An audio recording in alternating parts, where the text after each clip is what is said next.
The road, pardon me. Welcome everyone to the Business Sweden Pavilion and to this event that we have this morning on the First Movers Coalition, industrial transformation, and what governments and companies are doing in concert to try and drive this forward. Thanks as well, of course, to the millions and millions of you joining in our live audience this morning. And don't forget to vote with your phones for your favorite panelist at the end of this. Just text FMC to 6617. We've had a fun time at COP27 so far. We've also had an impactful time at COP27 so far. The First Movers Coalition has been proud to launch an entirely new sector with 5 founding members in the cement and concrete sector.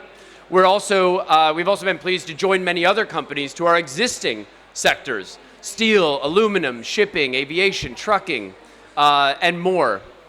We have now around $8.5 trillion worth of market cap represented by the companies in the First Movers Coalition, well over 65 companies. We've got 9 governments working alongside the United States to try and also provide a supportive policy ecosystem to drive forward action to make these commitments by companies achievable. And those commitments, according to our rough back-of-the-envelope calculations, add up to something around $12 billion worth of purchasing power across these hard-to-transform sectors, demand signals that can hopefully help pull forward the commercialization of these key emerging technologies. I just want to say a few thanks here at the outset. I want to thank the Business Sweden Pavilion for hosting us today, the government of Sweden for its incredible support as a First Movers Coalition partner and a member of our steering board. You've been consistently supportive of the ethos behind this and of aligning policy both on the demand side as well as investment and supply side with what we're trying to achieve. I'd also like to thank our incredible team at the U.S. State Department and the Office of Special Presidential Envoy for Climate, especially Annie Hills, who's in the audience, who leads the First Movers Coalition, alongside some incredible colleagues like Yvonne and others at the World Economic Forum, and our knowledge partners at BCG who make all of this happen. It takes a village, it truly takes a coalition to drive this forward, but what we get as a result is, I think, a truly meaningful initiative. Nicholas and I were just talking this morning, and I think he said something along the lines of, this is so refreshing because First Movers Coalition is one of the things up here that isn't a promise, it's a plan. It's a plan of action, and it's a roadmap for how we get there. Now, without any further ado, let me introduce our illustrious panel. We've got Jesper Kansbod from SSAB. Standing in for Andrea Fuder, who unfortunately couldn't be here this morning, is the wonderful Nicholas Gustafsson from Volvo. We have Mr. Mahendra Singhi from Dalmia, and we have Stephanie Edwards from UK BEIS. Thank you all for being here. Nicholas, I want to start off with you, because what we have here is an opportunity to have a rich discussion about, again, not just talking about what's been announced, but about giving some insight into then what do companies do with these commitments, what do governments do seeing companies make these commitments, and how might these demand signals be transformed into real investment in the real economy that gets shovels in the ground on projects faster than otherwise would have been the case. So my question for you, Nicholas, is essentially along those lines. Can you tell us a little bit about the investments in green transformation that Volvo has made over the past year? What are you doing at home and in your international supply chain? How does that relate to the commitments that you made in the First Movers Coalition? Thank you, David, and thank you for accepting me instead of Andrea Fuder, our Chief Purchasing Officer, she is, of course, not only the main sponsor in Volvo Group for the First Movers Coalition, but actually the main driver of things in the First Movers Coalition in Volvo. And yeah, David, doesn't the year fly past really quickly, right? So I mean, since the launch of First Movers back in Glasgow then a year ago, a lot of things has happened, and the transition is ongoing for real in Volvo Group and in many other companies as well. And we have this not pledge, we have this plan to actually go for zero emissions by 2040, which is then easier said than done, obviously. For a company that is completely dependent on the diesel engine since 100 years back, it's of course a transition on the green energy side in how to how to run these trucks and buses and construction equipment. That's we're doing then with battery electric, with fuel cell electric, and also with biofuels. And it's happened a lot on that part since last year. For instance, connecting to First Movers Coalition and the trucking commitment that we made, we did announce already a few days back that Amazon is now happy owners of the first heavy-duty, fully battery electric driven trucks for Volvo Group, which is the only supplier in the OEM world today that can do that. So we are up and running with fossil-free trucks. But trucking commitment for us in First Movers Coalition is also about changing our own transport system internally in Volvo, and this we do as well. We change every diesel truck to an electric truck step by step by step. So that is ongoing. Then, of course, as if I move over to the steel, then a lot of things has been happening in the steel since a year back, with a little bit of help from some friends, as Beatles were singing back in the 60s, right? So actually, during these 12 months, we have introduced now the green steel into our machines, articulated hauler in the construction equipment, handed it over at the Stockholm Plus 50 event in June, handed it over to customers, so it's in operation actually in the customer sites. We are also in the electric trucks that we are now delivering to customers. We're also introducing the fossil-free steel in there. So a lot of things are happening there. Aluminium, we also committed to aluminium. We're working with Rio Tinto on zero carbon smelting technologies there. Really, really interesting.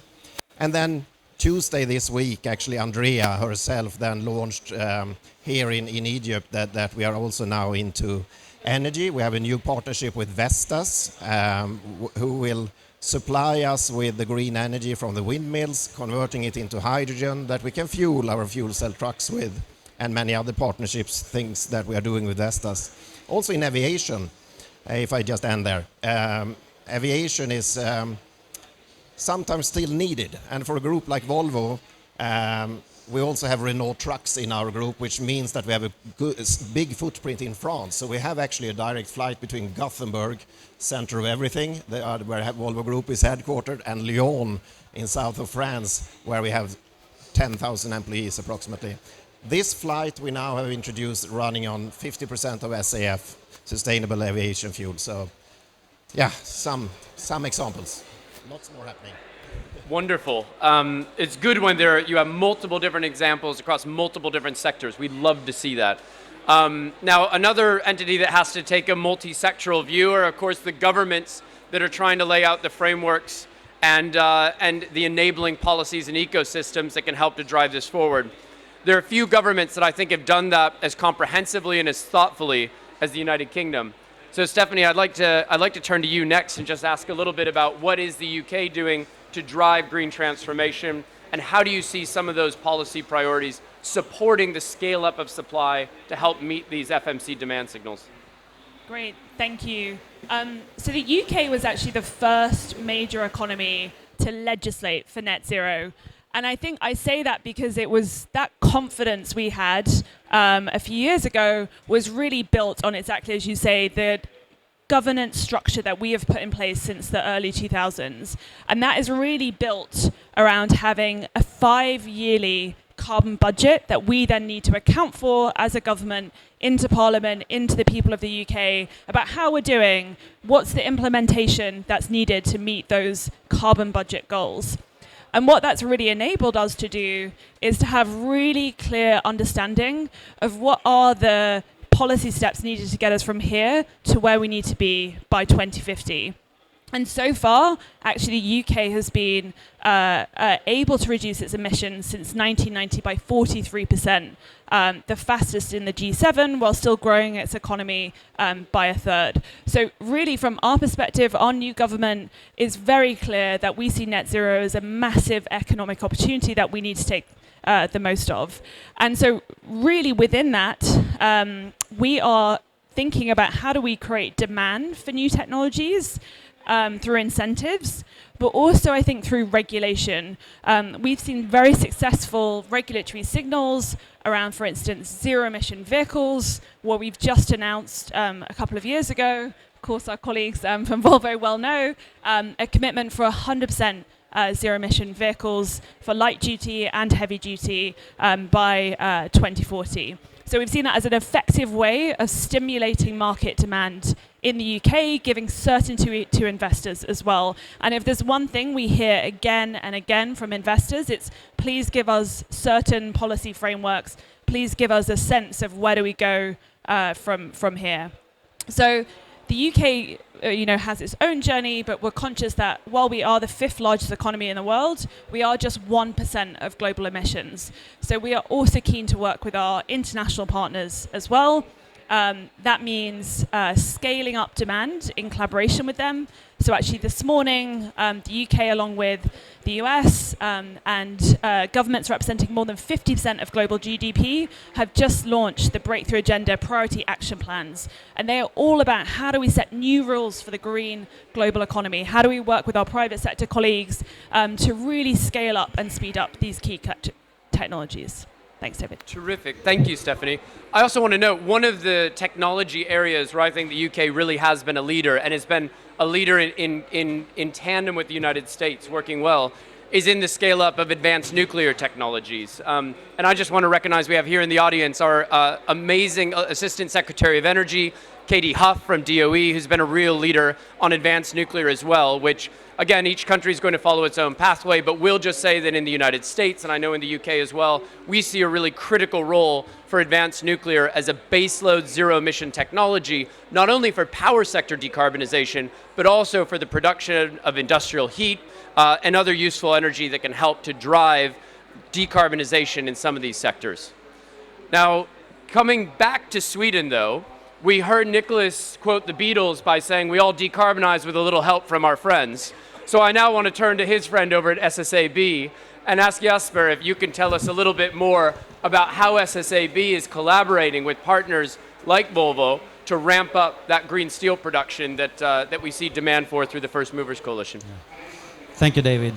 No, but really, I mean, SSAB is a proud founding member of the FMC, and I think the merit of FMC is really that it sends a clear and critical demand signal, and that's, I think, what we need when we're developing new technology. So what we have been doing now, we have doing great advancement in the development of creating technology to produce fossil-free steel, which we then, of course, would like our customers to buy. And I think looking back from COP26, what has happened for us, 3 major things, I would say. Once, we have taken a policy decision at SSAB to accelerate our own transition. We had a goal to be fossil-free by 2045. Now we want to do this by around 2030. And that also includes, redoing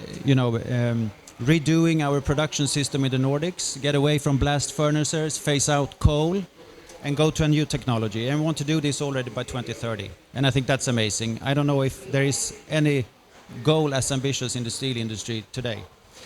And then the second thing is, I mean, we have a wonderful partnership with Volvo, but we have also during the last year created more partnerships with strategic customers to really try to work on a more, I would say, value-based vision, not so much transactional, but how can we do this together in partnerships going forward.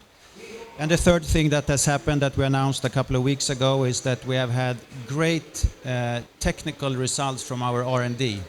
So we have now actually filed patents for the hybrid technology together with our partners LKAB and Vattenfall. And hopefully we will get those approved. And then our plan is, of course, to share this technology with others, because it's very good if SSAB can do the transition, but we're a small player globally, so we really need the whole industry to do this transition, and I think we need to do this in partnerships, and here FMC plays a crucial role. Terrific, thank you, Jesper. And now completing the circle here of sort of the steel that's also going into trucks and vehicles that are used by heavy industries, including cement and concrete. I want to turn to a leader. I can't think actually of, frankly, a more forward-leaning leader in the First Movers Coalition and globally than Mahendra ji, who has been incredibly forward-leaning. He was one of the first ones that came to us when we were laying out the concept of the First Movers Coalition, and he said, count me in. I don't care what it takes, count me in, what do you need, and we're ready to step up at Dalmia. So I'm wondering if you can tell us a little bit more about the First Movers Coalition commitment you made. again, not actually, even recognizing your role as a potential supplier of low carbon cement and concrete, but how you're using your commitment to drive change across your value chain as you go up your value chain. Thanks, David. Happy morning, friends. Dalmia had philosophy to visualize the future, to do the business in unusual way, and that was the reason that in 2018 itself, Dalmia Cement could commit that we would be net zero carbon cement company and then carbon negative cement company by 2040. And reason being was that we were always concentrating on mid-term and long-term goals, mid-term and long-term for business also, but in short-term even on sustainability also. So that has helped us to think beyond what we are doing. And when we came to know that World Economic Forum, Senator John Kerry and team, they all are now trying to do a great thing, which is the most important thing for creating clean technologies, green products, that is how to create demand of green products. Because even in low carbon cement also, which we are manufacturing, many times we do face that problem. So when we came to know that this is being done, and that too by Senator John Kerry, World Economic Forum, few other leaders also, then we thought for a small company like Dalmia Cement, it may be a great opportunity to understand what's happening in the world and how we can contribute. We have always been, thinking about if it is not economical today, we will make it economical tomorrow. And that was the reason that even in, before this renewable energy prices were lower than the thermal power, we committed for RE100 and we started buying renewable energy at higher cost. Reason being is, let us use it, let us do it, let us show it, and let us. So that was the reason that when we got the opportunity, we immediately become member of World Economic Forum, and it was a proud moment for me when first time in September 21 we met in Geneva, and then I would say that was one of the best day for me personally also, and for Dalmia Cement also, that we became part of such a big group. Now, what we have seen in First Mover Coalition is that every company, every member who is there, they are trying to do something more than what they are supposed to do. And that's why we also said that, yes, we would also be doing what more can be done by any company which is not even profitable today, not economical today, which doesn't have payback today. And that's why we said that first, let us commit for electric trucks, electric vehicles. And then there we committed as well. We also committed for a concept of EV100, in which we said that by 2030, we would be having electric trucks, electric small vehicles, etc., at all levels. And it is motivating us. Second reason for joining FMC was that we knew the power of US, power of Varun, David, and Senator John Kerry, that they would be able to persuade governments to create policy for green procurement, green product procurement. And this we are now saying that it's realizing. Maybe 9 or 11 governments have become member of FMC. So normally it wouldn't happen anywhere. But maybe because on 2nd of November 2021, it was launched by US President Mr. Joe Biden. And I had the opportunity to meet him and greet him also. And then the governments have all seen that how it is being pushed to reality, because all are concerned about our future, all are concerned about their grandchildren's future, and that's why I think FMC would play a very, very important role, and we are committing one by one, that how, in addition to making first low carbon cement and then green cement, how we can also buy, like I have been requesting Volvo, I have been requesting SSAB, that how we can import green steel or green truck, so that would happen. And what now we have also started sharing with our friends, and maybe in time to come there will be many industry leaders from India. Even today also there may be 5 or 7 Indian business leaders who have committed for FMC, because they are able to see that now people are approaching, can you, even at extra cost, at a green premium also, can you supply?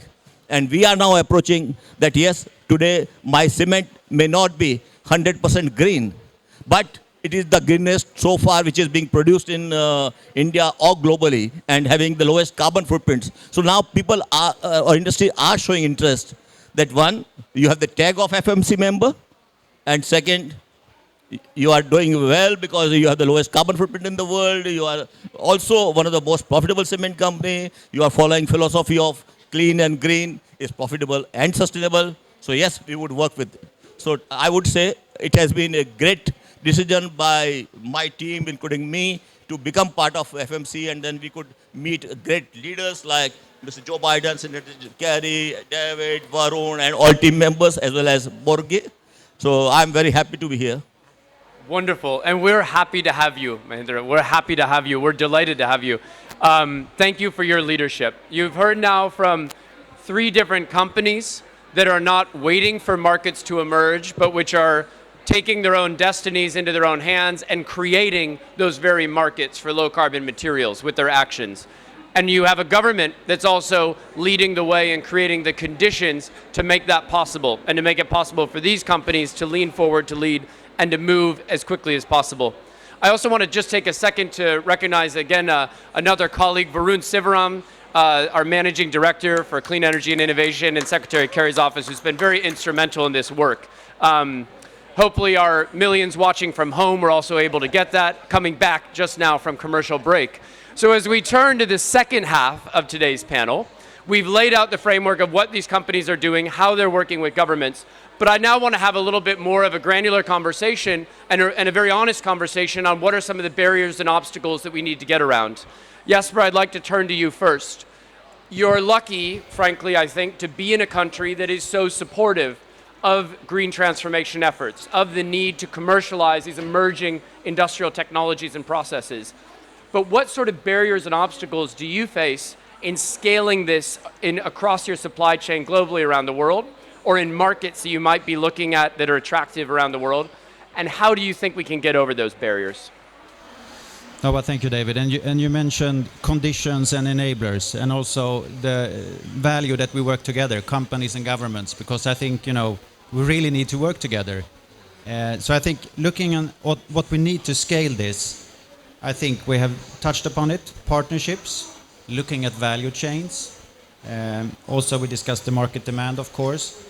But the challenges that also we have, as you said, we are in a lucky position in Sweden, but still, our industry and other industries, the basis for this transition is access to fossil-free energy. So I think we really need, as a matter of emergency more, look at how can we scale up fossil-free electricity production.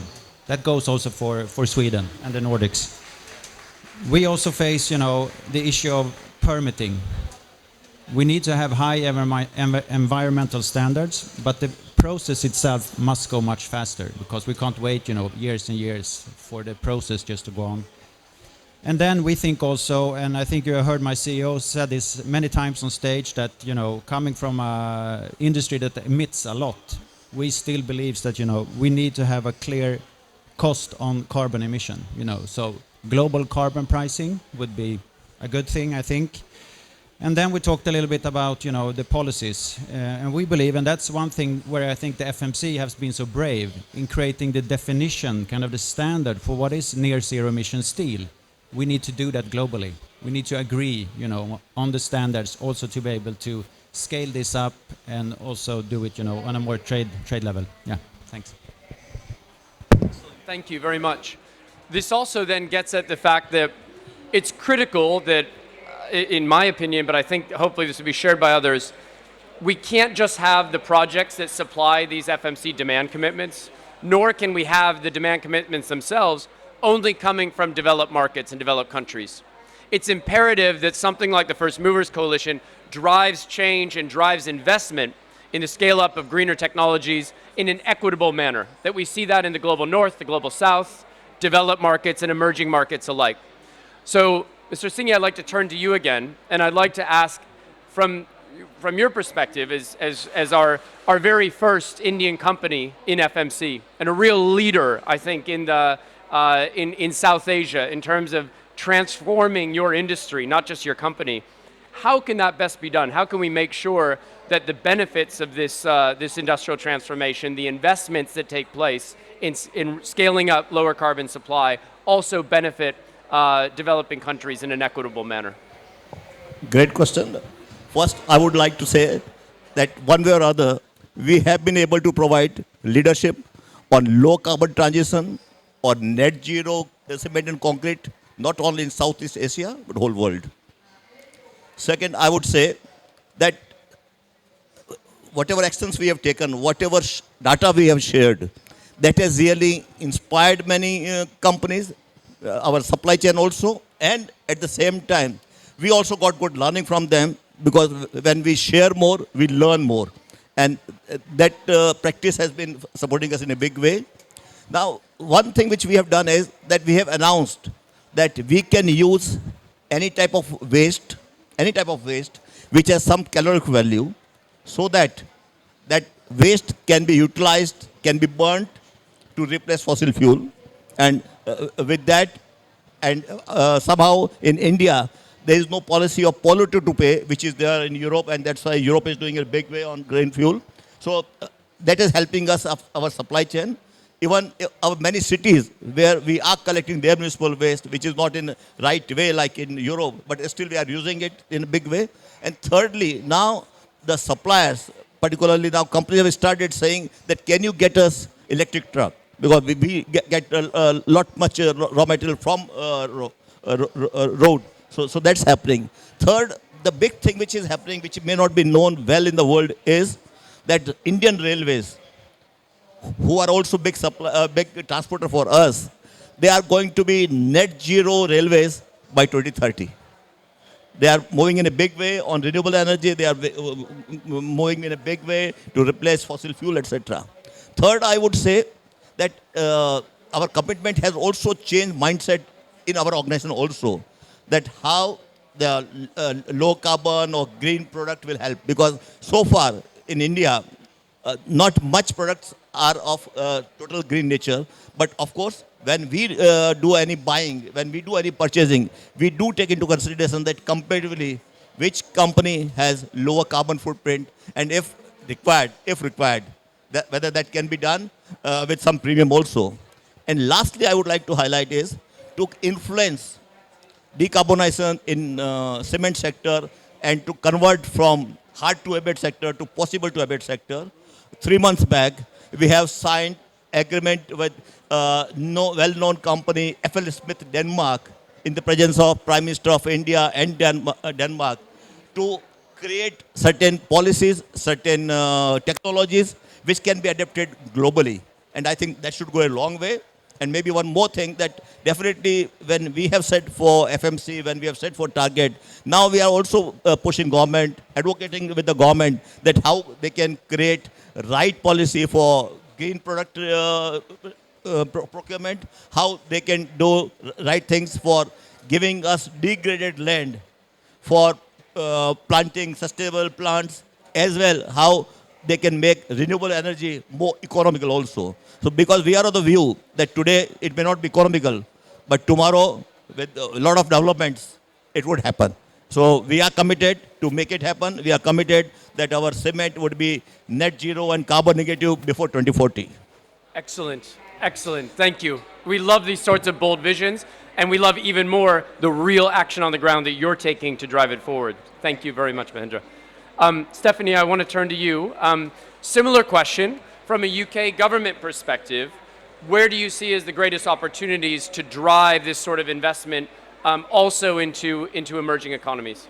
Yeah, great question. I'll focus on industry because, as everyone here knows, it's a quarter of global emissions.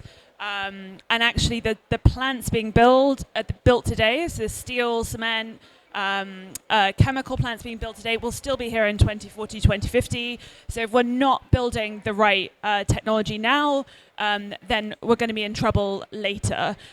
So we know that the tech is emerging.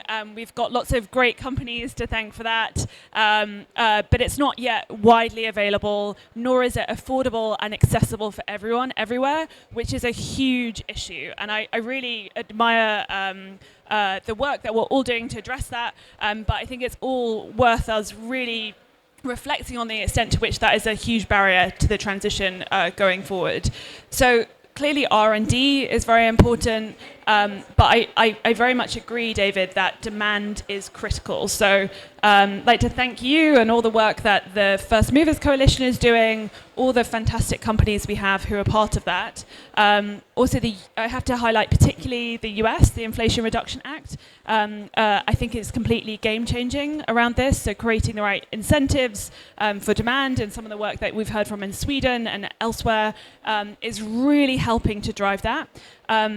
So I think demand is critical, and it might not be the same countries providing to service that demand as it is in the current today's market. So I think there's huge opportunities. We see that in hydrogen, for instance.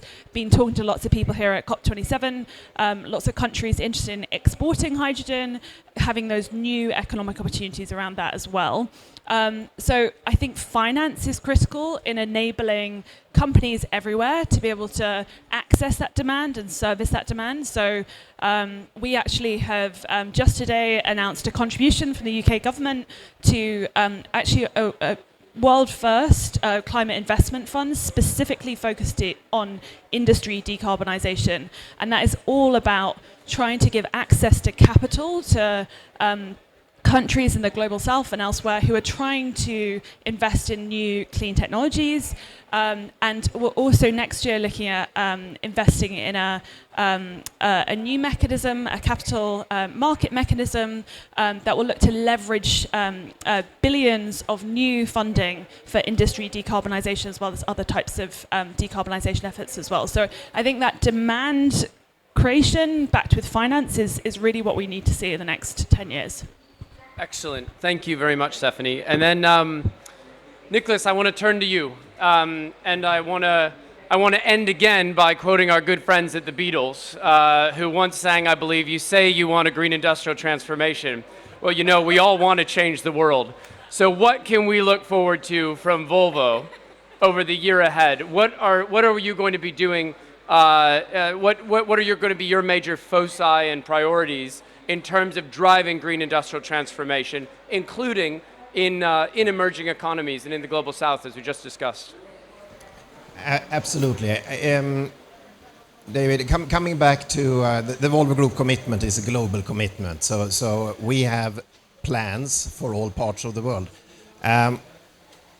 Now, let's stay in the global north just for a second. Because we are thinking about scaling up, right? And do you think that a European, very beautiful, fully electric heavy-duty truck is allowed to be sold in US? No. Do you think that a very beautiful American Volvo VNR, fully electric truck, is allowed to be sold in Europe? No. Do you think that a battery developed and built in Europe, or a fuel cell? No. So, I mean, yes, we need to find quick ways of also introducing in the global south, but we also have homework to do in the global north, because we don't have time to develop the same technology in all different countries. So if it's one advice I would maybe like to give to policymakers when it comes to the global south, is to leapfrog that thing that we have been doing for decades in the global north. Trade barriers, all of these things. So then on the market pull side, the IRA, it's a perfect tool. It's investing in the green transition. That is what US is doing right now. Beautiful. Meanwhile, what is the Europeans doing? They are regulating this.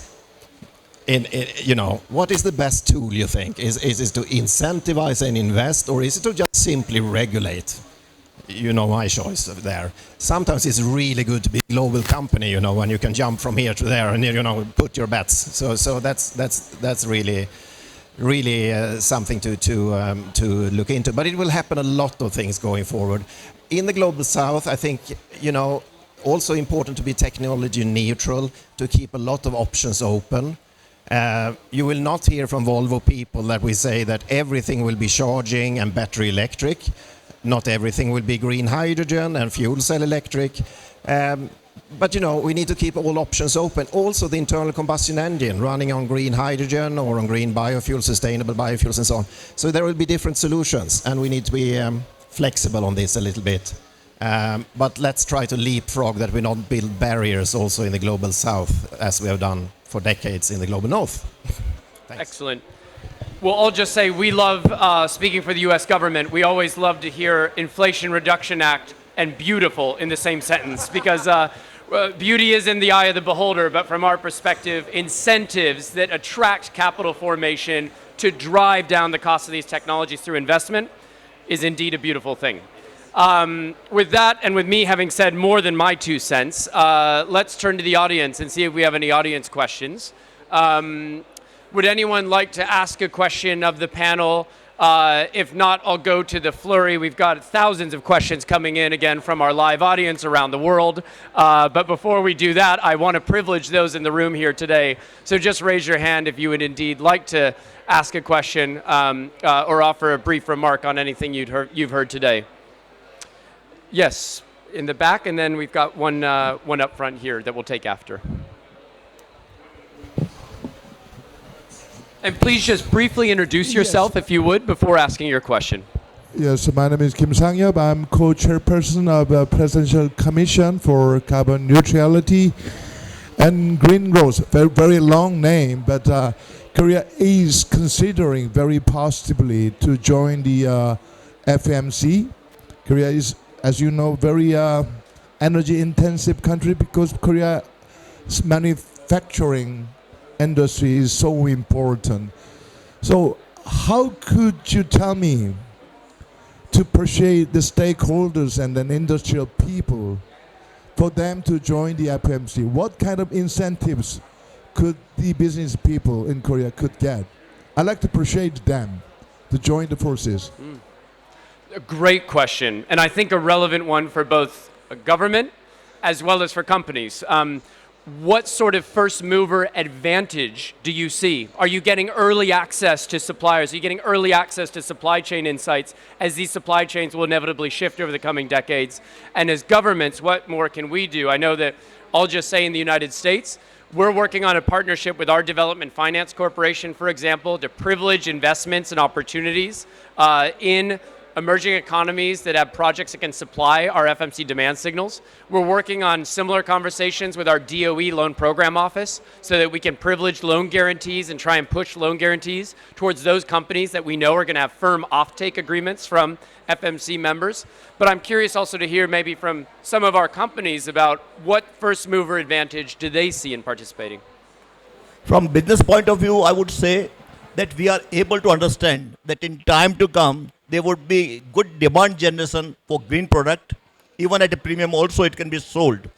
And that may help in implementing certain risk-taking clean climate technologies like for hard to abate sector or possible to abate sector, like carbon dioxide capture and utilization or few things else. As well, we are also able to learn from the fellow members that this is what is possible. And thirdly, the more the government would come in, the right policies for clean climate, for clean globe will be made. This is what we understood as one of the great benefit. Yeah. If I can add to that, just a short comment also. One advice possibly is to, of course, come into the community of First Movers Coalition. Complement that with a science-based target, scope 1, 2, and 3. Because if you are as a company is committed to that, then you're immediately into I need to find the solutions how to get there, right? And that means a lot because you don't want to be the last one out there. We believe that whenever it will be, it will be not possible to sell trucks that is not made out of fossil-free steel, right? Okay, so it's more expensive in the beginning. We've got lots of consultations from others that wants to come into the first move. You don't know the price of the cement. You don't know the price of the steel. How do you dare? Well, just go for it. You know, if you're committed to do it for real, and the science-based target is one tool. There are others as well, but you know, if you're committed, then just go for it. And it's not that dangerous, honestly. It's you know, it's not a super big risk. You know, just go for it. You will find friends. Terrific. And I think we've got a question here and a question over there. Why don't we take those two together, and then we'll handle them all and wrap things up. Thank you. Gabriela Merla from a law consulting firm advising companies and governments in Latin America for the implementation of climate policies. It's very exciting to listen of role of collaboration, which I think is key to tackling climate change. But there are two things that I think are needed to be considered, and I would like to ask you the response. Programs that you have described are usually funds addressed to big industries. It is easy to understand because you want to tackle the big shutters, right? Like the big ones, and you get it very efficient. But then you are missing all the little ones which have a very big contribution. The second thing is, in the same line, when developed countries are supporting emerging countries, they used to do it, I'm sorry, for political reasons or whatever, through governments, which at the end is a bottleneck because the capacity of the government does not allow a quick and fast implementation of the resources. Having that said, with this background, are you thinking, or would it be possible for governments to develop projects that are to be allocated directly and to small, medium companies in the transformation technology? Great questions. Thank you very much. And if we can just pass it right back here. One more question. Thank you. Thank you, David. Tarek Mtaira from UNIDO. Pleasure to be here with you, and it's good to see finally conversation on demand signals for green commodities, particularly in the hard-to-abate sectors. I think FMC is doing a fantastic job on the triggering the demand signals from the private sector, but we know, particularly for two industries here on the table, steel and cement, there's a lot of demand that is coming from the public sector. And we know that public procurement is quite a tricky area to get into. So what is your advice to get more of the public procurement, particularly the federal, state, or at the city level, to change the mindset on public procurement to trigger more demand for green commodities? Because most of these projects are coming in the public sector. Thanks, David. Terrific. Thank you. So a couple great questions. Let me just offer really quickly on public procurement. I think this is something we're thinking through as the U.S. government quite rigorously. In large part, actually, to the prompting of initiatives like UNIDO and the SEM Industrial Deep Decarbonization Initiative. You've set up multiple different tiers of public procurement sort of ambition levels. And I think that's a really important approach, right? It's not going to be that all public procurement necessarily aligns with the level of ambition represented by the companies up here on the stage that are leading the way, but you could have a layered approach, multiple different layers of incrementally increasing ambition in terms of the level of decarbonization achieved in the products that we're seeking demand for.